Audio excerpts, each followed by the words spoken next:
like to introduce Afro Rose and again thank my sister for all she does in the community. Afro Rose, big up. Go on, my sister. Yes, my sister. You know, I don't normally come out for these types of things anymore. You know, we've been doing this for a long, long time. 30 years on the ground at protests, doing what we do. Big up, For this one, I had to come out. How can you take a mother, a young girl, who could have been my daughter or your daughter, Mel, maybe not your daughter actually, but certainly mine, and manhandle her in front of a preschool child? Yeah. Do they understand the corrosion and the toxicity that they're putting into this little baby boy? So when he grows up, hating the police, distrusting the police, why is it they don't understand that this is a cycle that keeps continuing time and time again? We have been on these shores for 75 years. We have been on these shores. Has anything changed? No. Has anything changed? No. We are sick and tired. It was just a few weeks ago that there was a black man that died in police custody at this police station. Loads of us don't know about that. Why don't we know about that? It wasn't on the news, my sister. That's what they want. It was probably a little section or a segment in the metro if we were lucky. Yeah? It continues on and on and on again. And we're saying their time is up. Their time is up. These protests are great.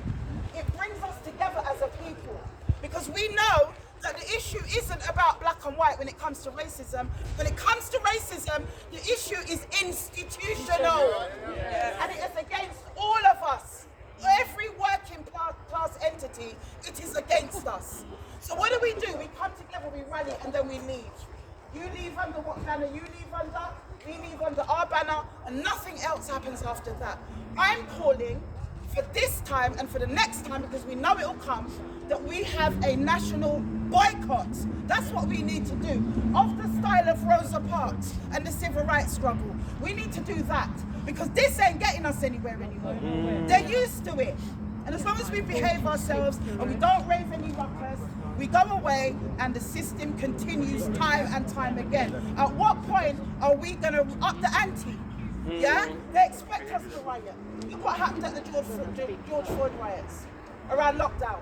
They expect us to riot. They expect unrest.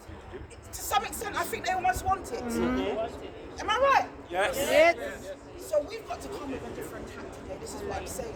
And what this opens out as well is the issue of fog towards black women, whether that is from within in our community or from without.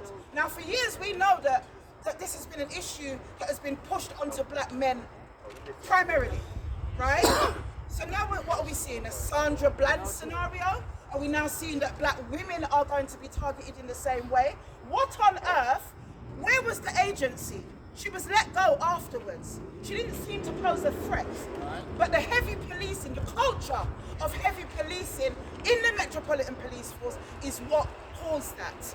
You understand? It's what caused that. Because if you take a young, fresh cadet and you put him in at Hendon, and he comes with nothing except wanting to fight the baddies, how is he ends up like the guy that we saw in the video? Because it is institutional. Because he gets sucked into that machine. That's what happens. Do you understand? And I'm saying, no more of this. Let's get it together. Let's organise ourselves and let's get a national boycott going. Let's not go to work. Let's not run the bus system. Let's not run the NHS. Because I tell you, from the time that our blood was shed here, from that windrush 75 years ago, it is us that keeps this infrastructure running. And it's time that we up the ante. Yes. That's what I'm saying. Thank you very much.